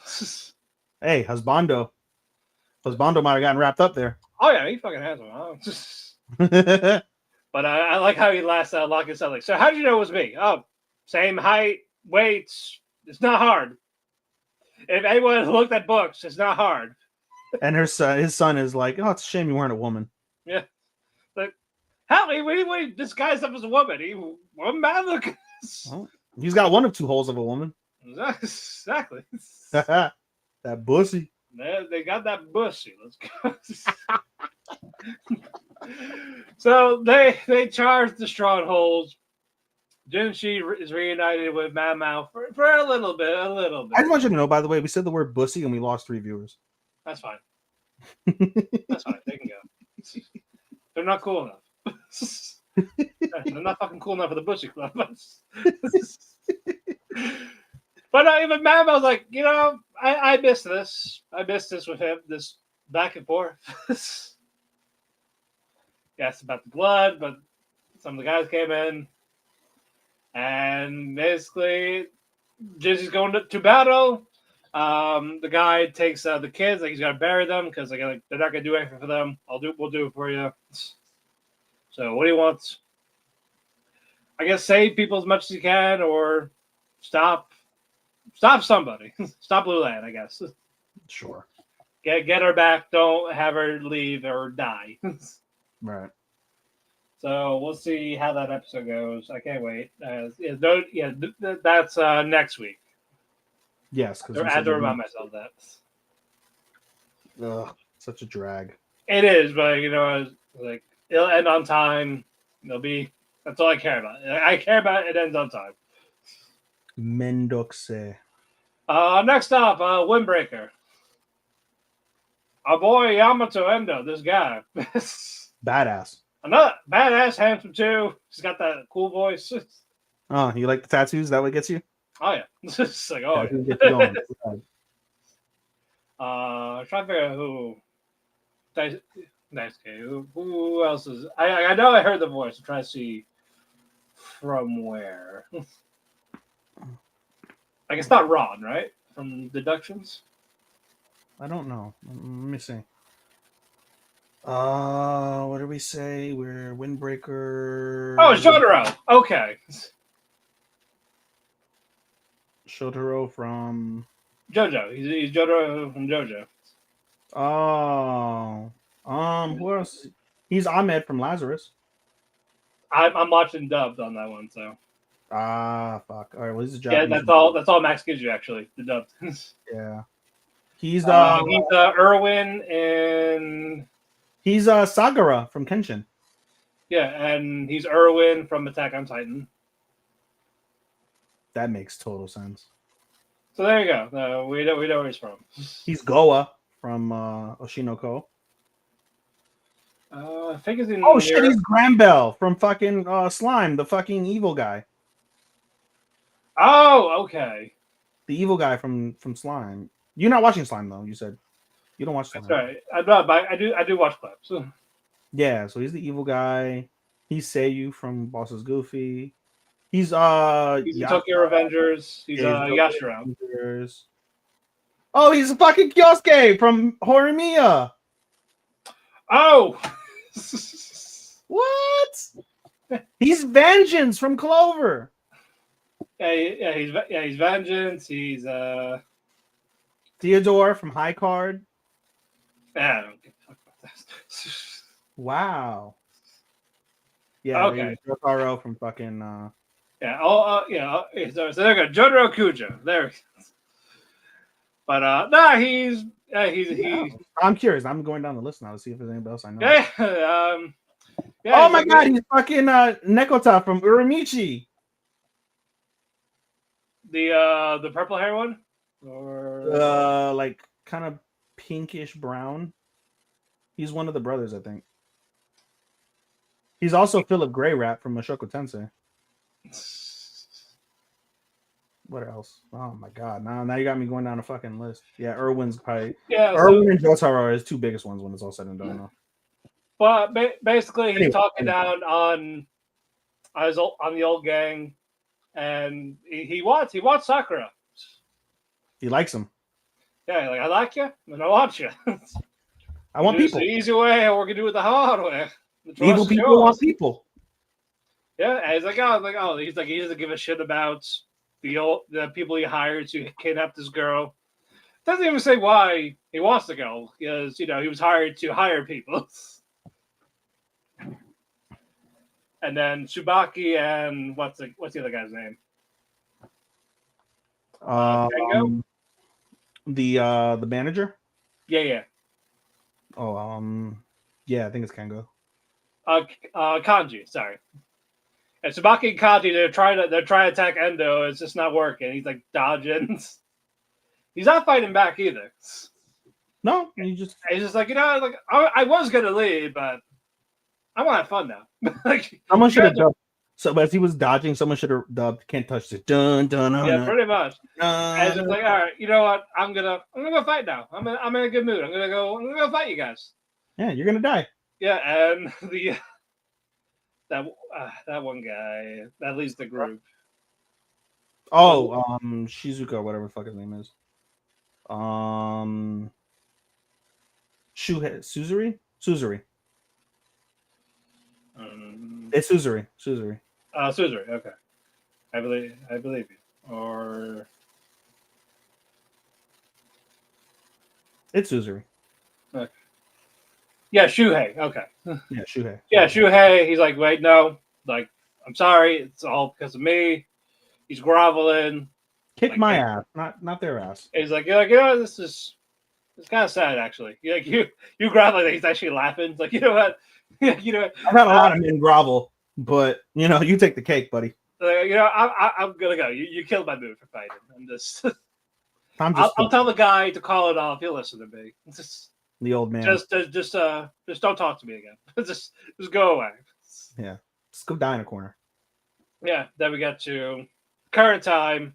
While everyone's eating, celebrating, the Sakura's like, "Why is everyone happy?" like, dude, chill. Like, there's nothing to do. Like, what's done is done. Right. So just shut up and eat. And then Shuhei gets to eat and play video games. Yeah, the two things he's never got a chance to do. A proper meal and video games. Yep, a proper meal and the Switch, play Mario Kart. Hey, matters. Yep. Yeah, Tsubaki called the captain. Like, hey, Endo showed up. Got a problem, bro. He's like, all right, come in the morning. I do come in the morning, every morning. Oh, yeah, he does. Oh, yeah, he totally does thinking about it. So Sakura, Hayato, and Nire, they go on top of the school. All the guards, all the captains, their sub-captains. Yep, the big four and their sub-captains. Yep. Like, we gotta talk to you. And Sakura's just there, like, man, fuck these guys. I don't give a fuck. Like, it's the four kings and their vice captains. Yeah, dude, they will clap you in a second. Tsubaki will literally clap those cheeks. Yeah, and put your soul back in your body to do it again. So stay in your fucking lane. So yeah, we got one more. That ends in 2 days. And I imagine that's just going to be the setup for season 3. Mm-hmm. Oh yeah, they're totally getting season 3. I kind of wish this would have been the end. I think so. I thought so too, but I guess it's gonna be like the meeting. Like, all right, this is it is. what It's he the is. meeting to set up who plan. Endo is and what they're gonna do, and then next meeting will be like, or the next season will be like a build up. Yeah. Like the first couple episodes will be a build up, and then they'll get like a time and place where we're gonna fight, and then they'll get their asses kicked, and then they'll lick their wounds, and then Sakura is gonna be the one to galvanize everybody for a second battle, probably. I'm just saying, this is all stuff off the top of my head, the way that I project it. Right. I've never read the manga, so I don't know. Right. Our co-main, Kowloon. This is such a good fucking show. Yeah, we learned a lot. Yeah, we do. But Gwen is talking to Kudo, like, hey, you're like, you're real, I'm real, like, like, you're gonna have to leave. You're gonna have to leave eventually. Nah, why would I want to do that? Yeah, it's like he knows about Kowloon, he knows how it works, like he knows what to do, not to do. My dead wife's here. She's still thick. I mean, she still feels the same. She feels better, probably. Yeah, probably, yeah. I like this one better than his dead so wife. When they had sex, was she a virgin? No. When they like remade her, did she have a hymen?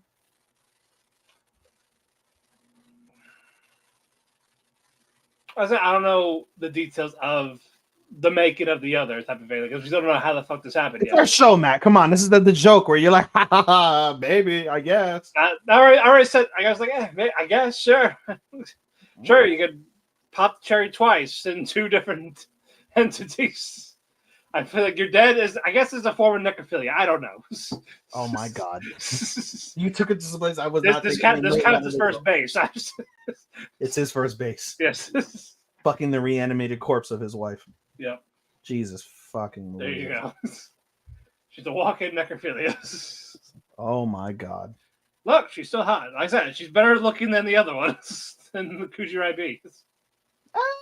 Oh, that one's spicy. Well, I like the other one better. The hair, the face, the voice. Just Man. put that on Kujirai B, and then sure. All right. But Anyway, but anywho, Zhao Hei doesn't want to kill Kujirai. no. Is that like what? It's like even though who the Yulong. Yeah. It's like they do it. Just totally do it. You should totally kill her. She's a generic. Just do it. I'll give you anything. Yeah, anything. Don't you want to go back to normal? Don't you want to be who you were? Who you used to be? Who was that, Matt?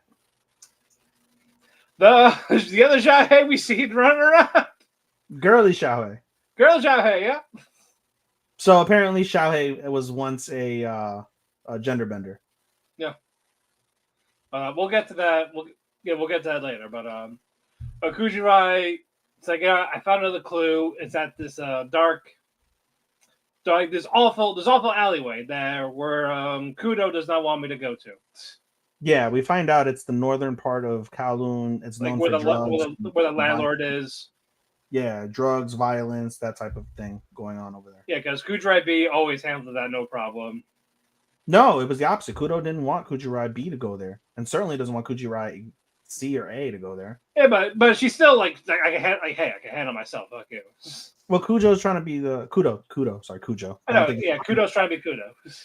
Kudo's trying to be Kudo, but and that leads to what she sees. Because by the way, what Matt didn't say is she's galvanized by this because of what she sees in the glasses. If you remember the previous episode, she sees stuff from. She freaks out. Yeah.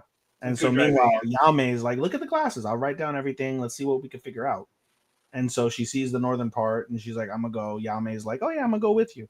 And they freak the fuck out before they like turn around. But before they turn around, she pulls the talisman because she notices Kujirai B pull the talisman. And what does she find in the talisman in the back of it? The sign that says like don't. Computer errors. 403. Oh yeah. Well, that was the previous week. That was last time.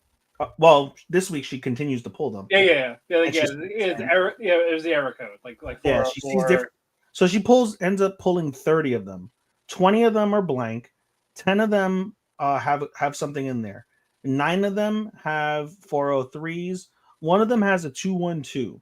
Or a 203 rather, a 203 error, I think, or a 202 error. But the 203 error in computer link is basically the request was successful, but the resources can't be pulled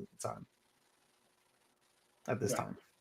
So interesting. And everything points to the Gene Terra as clearly being this impetus for this. But anyway. But what'd you call it? They couldn't go any further because who had the apartment issues? The female Xiaohei? Yeah. Yeah, she had a problem. Is they got needs help, like fire alarm. So they see the male Xiaohei. It's like, hey, like Kujo's like, you know what? Okay, this is a good way for me to check it out. Here, you come with us. You help out with the fire alarm. Because that's what you do. Yeah, that's what you do. You're the handyman. The handy fireman. Yeah. Yeah, it goes there. And this, what caused that Xiaohei to disappear? Them being together, or no? So basically, the point that I was trying to say before you said we'll get to it later is the fact that Gwen tells Kudo, "Hey, Xiaomei's a dude, right?" And he's like, "What?" She's like, "Yeah, Xiaomei's always been a dude." And basically, Kudo and Gwen, this whole scenario happens with Kudo and Gwen because Gwen mentions to Kudo, like, things are weird. Like, I set up the cat station in the back of this restaurant for any of the stray cats so they don't get wet in the rain. And it's not there. As he's leaving the restaurant, he sees the cat thing there. Kudo had no idea about the cat thing, the cat shelter, until he mentioned it. And Kudo had no idea Xiaohei was a boy until he mentioned it. And he put 2 and 2 together. Xiaohei is a boy. I know a male Xiaohei. That must be the real Xiaohei. When Kudo put that 2 and 2 together, girl Xiaohei disappeared. Yep. Seeing girl Xiaohei disappeared made male Xiaohei pass out in shock. And basically, when he wakes up, he confesses everything to like, Yame. Hey, let's be real. I was sent here to kill you. That other me is. And fucking Yame is like, hey, look, I've been manipulated by my mom. Like I get, like be your real self, be what you like, type of thing. Yeah.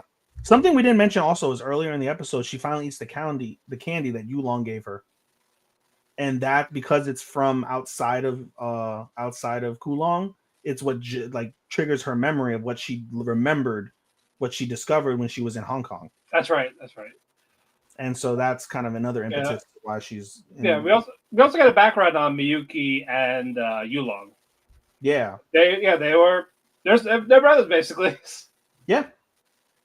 Just Miyuki was favored more than Yulong. They're like, well, do I have to cut? Do I have to cut myself? So I'll cut my ears. No, so it wasn't that. It was that he was more favored, but Miyuki wanted to join the Hebima group because he was promised like it'll save his mom. His Yeah, mom and it's like, all right, like, well, cut your tongue, get this tattoo. Yeah, we'll do everything we can to save your mom. And then the mom died, and then he's like, Yeah, "Oh, it was a I'll waste. never forgive the Japanese." Yeah, it was like, so yeah, it's like, sorry, he did it all for nothing, and they're like, well, we did all we could. Bye. Yeah, Like that. What nothing to do with you? We own you now, so fuck off. Yeah, but yeah, Zhao Hei was that it? Yeah, Yamei and Kujirai, they're going out. It's like, okay, we're gonna go to Hong Kong. We'll be right back. Yeah, So you can find out more. yeah. So Zhao Before Hei, they're leaving, Yao Mei gives Xiaohei the old clothes of the girl Xiaohei and was like, just because your generic's not here doesn't mean that isn't who you are. You should always, remember who you are and be who you are. yeah, He and gave so, all the girly clothes. yeah. And So like for the first time, they left Kowloon happy, yeah, and because of this, they turn around. They see the dismantled Kowloon. yeah. They can't go back. There's two things also that go to this point that Matt and I forgot to mention earlier in the episode.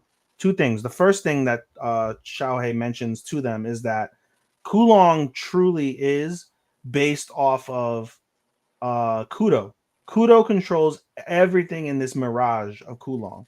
Anything that he doesn't remember or isn't aware of doesn't get built or isn't available. And everything that is as it stands is how he specifically remembers Kulong, which is why things are the way they are. And two, the second thing is that Yulong mentions it a while ago when he goes to the site. He pictures it and he's like, oh, the key to being accepted and being able to enter Kulong isn't longing or desire or need, it's regret. If you have any sense of regret, Kowloon will be available for you. You can stay in Kowloon.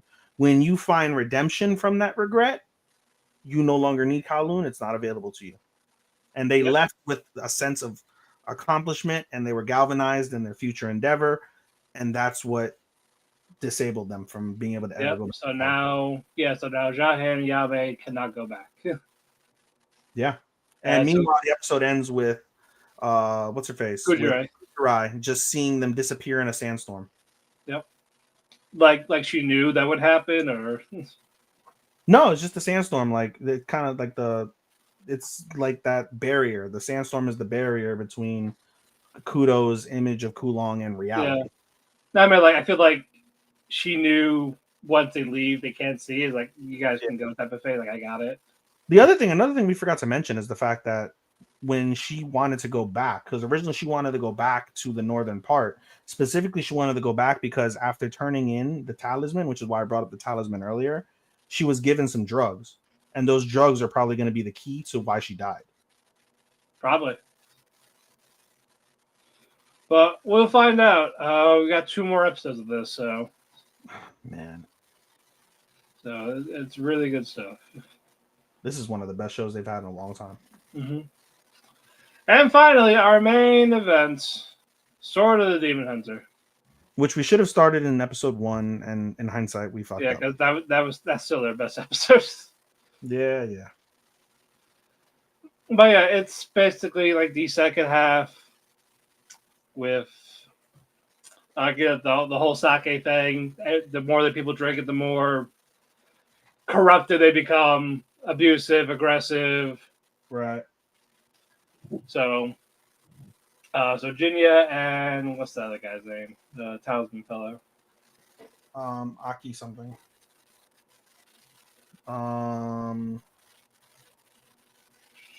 Yeah, Akitsu. Akitsu, yeah. They're trying to find out clues. They found the guy that was selling it.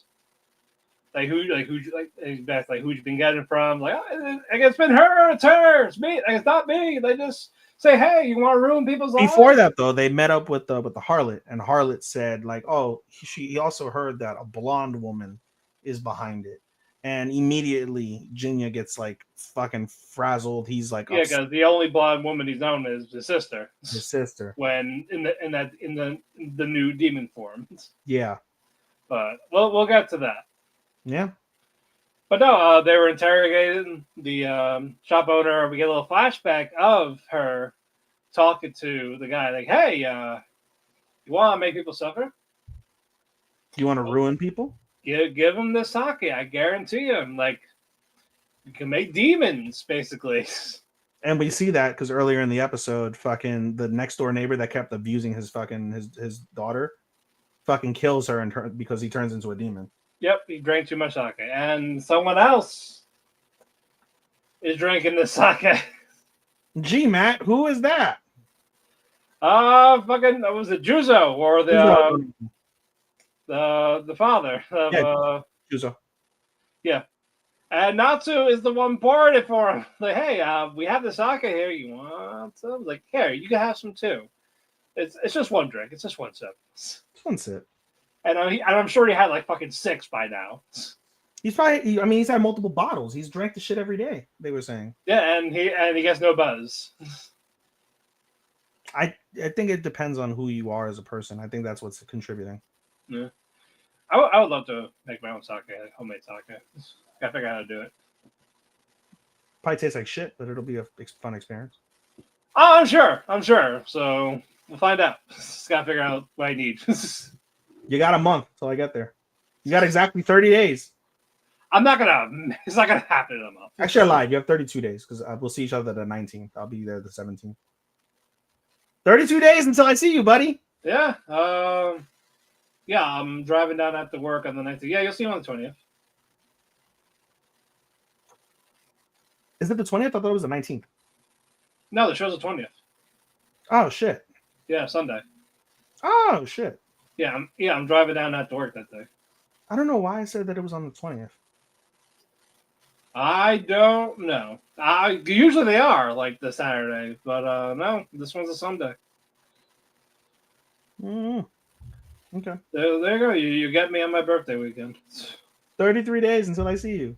All right, can't wait. 33 days until I get my sunglasses back after a Get year. your glasses back. You'll be in my new car. I'll be in your arms. Exactly. Damn right. Getting drunk at Cheesecake Factory. I don't fucking know. Oh my god. Bro date at the cheese factory. Like a couple of white women. I'm just embracing your culture, Matt. That's all. No. Exactly. There's not much to see. Just look at America. In the Long Island culture. That's the culture. It's America. Yeah, that's America. America. Exactly. But Akasu Jinya, they're fighting this guy, and he drinks a shit ton of bottles to become a all demon. at once. Yep, just like I'm gonna just gargle them all down, like and then we hear the sister basically, find me, I'm right here, I'm waiting. Yeah. But Akasu, like talking to you, it's like, all right, what's the deal with this woman? Like, you know what? If you're not gonna tell me, I guess personal. So you know what? You go. I'll take care of this guy because he's hard to kill. Yep. So go do what you gotta do and stop the guy stop the father basically because he's drinking this shit. Yep. Like they know he is because they know he got a bottle. So Junior's like running over there, and then fuck Axel's like, I'll be real. I thought Axel was gonna die. Like the sister was gonna stab in the back once he's gone. that type of thing. But I have an ace card because I was going to use this Virginia just in case. But I'm glad he's not here, so he doesn't see it anyway. Yeah, like this old Emperor Thunder God type. From China. Yeah, from China, the Emperor of China. The old Emperor of China. So he's fight going in fist to fist with this demon. That's still going on. So right. And Virginia's like running towards the house. Like, I hope I'm not too late. Please don't be too late. Meanwhile, just go. And we get this. Yep. And like, find me. I'm right here. I'm waiting for you. Yep. So that's going to be a fun end of the first half. It is, because it'll be the finale of the core. Yep, and it's still going. So we'll see what happens. I guess the other half is going to be future time. I don't know. Maybe. Because we saw it a couple times, so yeah. So I guess that's going to be the thing. It's just weird being like being a 30-year-old man. All of a sudden, you have to be a 16 in the future. Well, he never went to school, to be fair. Yeah, so I'm curious to see like what made him want to do that. Probably a lead. Or his sister's there. His sister's probably in a different school. Rom-com. Yeah, the sister. Happening. She's the mysterious student council president that is like the ace of the volleyball It's club. going to be Love is War, but it's an actual war. Demon War. Yep. And closing thoughts. I can't wait for the other 7 anime that I have on my list to go away. Yeah, next week we have end of Core 1 for Demon Hunter. We got the finale of Gundam, Windbreaker. End of Core 1 of Pockets. Yep, Boy Girl Friendship, Heart and Son, Shunji Family, Evil Lord, Lay's Modesty next week. Majority of everything. Yeah, like about a good half of them. Yeah. So we're excited for that. And then we'll have an actual finale the week after that. And I think July 9th is where we're going to do our awards. I'm with it. What? Said I'm with it. Yep, that will be a Wednesday, since we usually run a little long for that one. Right back down. Yeah. But yeah, with that, the cafe is closed. Thank you all so much for joining us. Follow us on various social media platforms. That is Facebook, Twitter, Threads, Instagram. Otalku Cafe Anime. Or, just type it in the Facebook. Give us a follow. Follow us on audio platforms, whether it's Apple Music, Spotify, Amazon. Just give us a 5-star rating. It does help us out.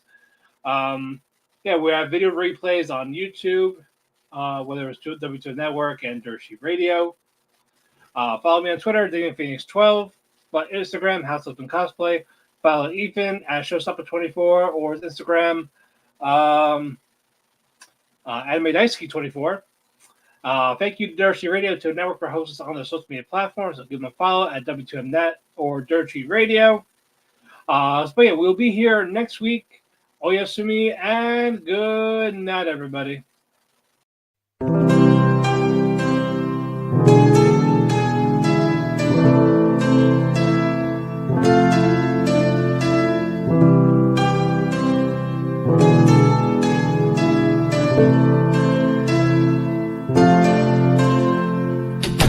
The sun goes to sleep, I find myself in a heap because it hurts so much to be away from you. It makes my day when I get a text from you, but still I say goodbye again. Let's hope this isn't the last time that I see your face, but hey, it's fine. I know everybody needs a little space. There's no one to blame. Goodbye again. Let's hope this isn't the last time that I hear your voice, but it's your choice. I can't keep you here forever. just promise me that you'll come back.